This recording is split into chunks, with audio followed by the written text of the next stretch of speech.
ये तो कोशिश यही थी कि जम्मू कश्मीर में हाइड्रो पावर प्रोजेक्ट की शुरुआत हो, लेकिन वो नहीं हो पाया। इन राजनेताओं के घर जरूर इस एक्ट के तहत उजाला हुआ क्योंकि जमीनों पर इन्होंने कब्जा किया। अब बात दिल्ली की करते हैं। दिल्ली को जलाने से लेकर शाहीन बाग की तर्ज पर अलग अलग शहरों में सरकार के खिलाफ साजिश को लेकर ये जो बड़ा खुलासा हुआ है उससे जुड़ी खबर हम आपको बता रहे हैं। दिल्ली दंगों पर दायर सप्लीमेंट्री चार्जशीट में दो मास्टरमाइंड उमर खालिद और शर्जील इमाम के नाम है।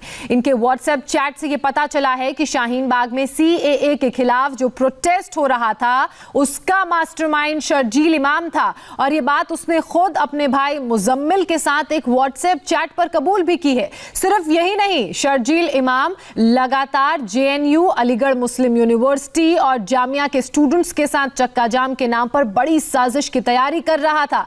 चार्जशीट के मुताबिक ये ग्रुप बनाया भले ही शर्जील ने था, लेकिन दिमाग उमर खालिद का था और ये जो खुलासा हुआ है ये बेहद ही चौंकाने वाला है। तो दिल्ली पुलिस की 733 पन्नों की चार्जशीट में दो मास्टरमाइंड्स के नाम हैं। पहला है उमर खालिद और दूसरा है शर्जील इमाम। दोनों पर यूएपीए एक्ट के तहत आरोप तय हैं। दिल्ली पुलिस की चार्जशीट के मुताबिक शाहीन बाग प्रोटेस्ट की टाइमिंग से लेकर दंगे तक की प्लानिंग का जिक्र है। चार्जशीट में शर्जील के व्हाट्सएप चैट का जिक्र है जो 17 दिसंबर 2019 की है।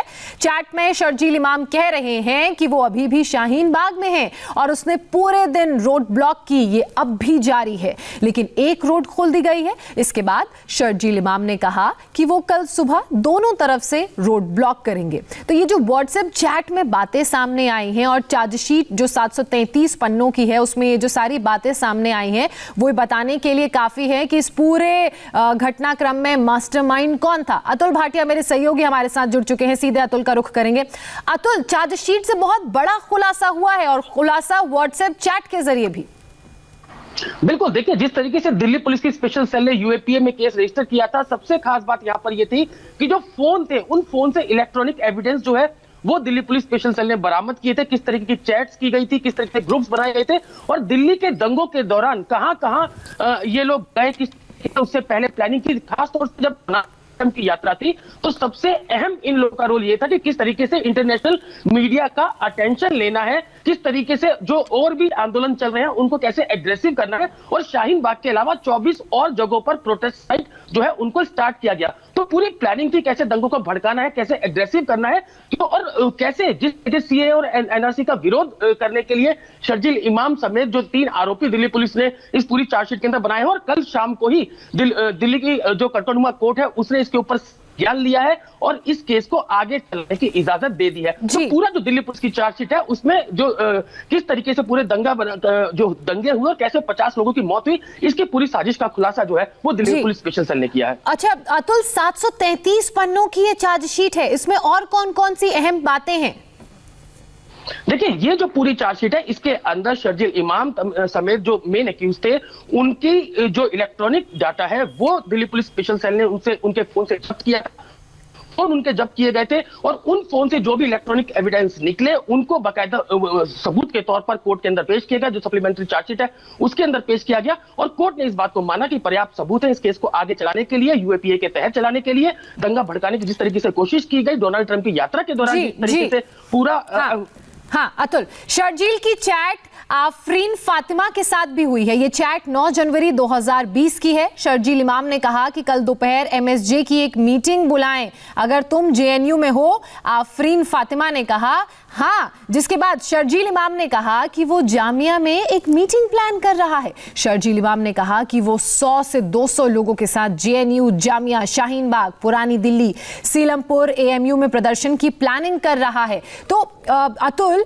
ये शर्जील इमाम की और भी बहुत सारी चैट्स का खुलासा हुआ है। एक चैट जिसके बारे में हम बता रहे हैं वो आफरीन फातिमा के साथ हुई है और उसमें भी उसने ये बात कबूली है कि वो किस तरीके से तमाम यूनिवर्सिटीज, जेएनयू, जामिया, शाहीन बाग में लोगों को इकट्ठा करने की और प्रदर्शन करने की प्लानिंग कर रहा है।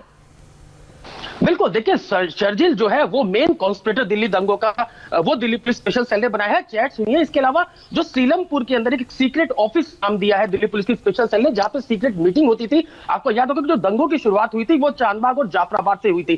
तो नॉर्थ ईस्ट के जो दंगे हुए थे उनमें किस तरीके से इन लोगों का रोल था, किस तरीके से जो जेएनयू के स्टूडेंट थे, जो कि खासतौर से मुस्लिम स्टूडेंट थे, उनको अपने साथ लिया गया। इसके अलावा जो जामिया मिलिया इस्लामिया के जो स्टूडेंट्स थे उनके साथ मिलकर पूरी कॉन्स्पिरेसी ये तैयार की गई। तो दिल्ली पुलिस की जो पूरी चार्जशीट है वो इस बात का खुलासा करती है कि कैसे शर्जील इमाम तमाम जगहों पर मीटिंग्स कर रहा था। वो एमयू जाता है, वो डीयू जाता है, जामिया आता है, और इसके अलावा जेएनयू के स्टूडेंट को, जो मुस्लिम स्टूडेंट है, उनको इकट्ठा करता है और एक पूरी दंगों की जो साजिश है उसको प्लान करता है। तो ये पूरा जो कि electronic evidence Delhi police special cell के पास आए थे, जो कि उसके फोन से ही पुलिस ने बरामद किया, क्योंकि उस फोन को बाकायदा क्लोनिंग की गई। जो भी डाटा थे उस समय वो सब निकाला गया और उसके बाद सारे एविडेंस जो है वो सप्लीमेंट्री चार्जशीट में कोर्ट में रखे गए हैं। तो फिलहाल जो कोर्ट है उसने इसके ऊपर संज्ञान लिया है और आगे इस केस को चलाने की इजाजत दे दी है। अच्छा, 9 जनवरी के अलावा एक 12 जनवरी की भी शर्जील इमाम की चैट सामने आई है। ये चैट है 12 जनवरी 2020 की, जिसमें यह कहा गया है कि जब शशि थरूर आए तो नाराए तकबीर का नारा लगवाना है।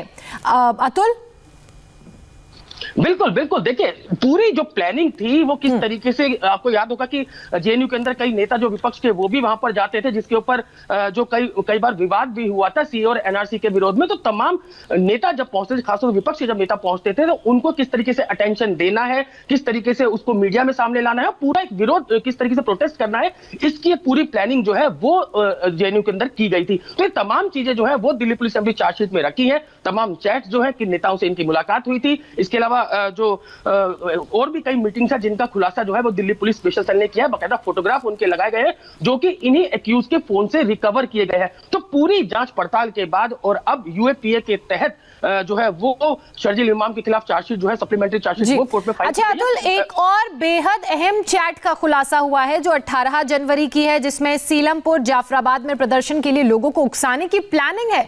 शर्जील ने मुसलमानों का एक कोर ग्रुप एमएसजे बनाया। शर्जील ने कहा कि क्या खुरेजी के लिए एमएसजे से कॉल दे सकते हैं, और फिर पर्चे बांटने की बात भी वो कहते नजर आए। कहा गया कि जाफराबाद और आसपास की मस्जिद में पर्चे बांट दिए जाएंगे। तो ये पूरी प्लानिंग के साथ इस तरह के दंगे करवाए गए, ये कहना गलत नहीं होगा अतुल?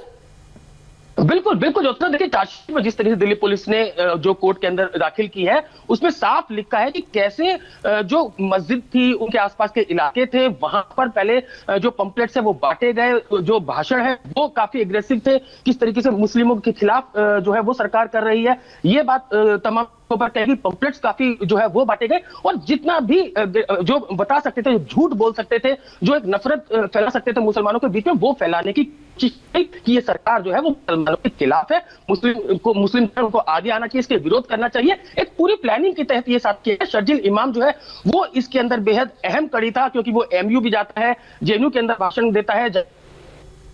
अच्छा अतुल, एक और चैट सामने आई है। शर्जील की ये जो चैट है जो अभी सामने आई है वो मुजम्मिल के साथ है, जिसमें शर्जील ये मान रहा है कि वही मास्टरमाइंड है। और ये चैट 24 और 25 दिसंबर 2019 की, और जैसा कि लगातार आप हमें बता भी रहे हैं, विस्तार से समझा रहे हैं कि कौन कौन सी चैट शर्जील की सामने आई है, जो 733 पन्नों की चार्जशीट दाखिल की गई है उसमें क्या क्या बड़ी बातें सामने आई है। बहुत शुक्रिया अतुल आपका तमाम जानकारी, तमाम अपडेट्स के लिए। लालू का जेल वाला प्लान कैसे हो गया फेल, बताएंगे आपको पूरी खबर एक छोटे से ब्रेक के बाद।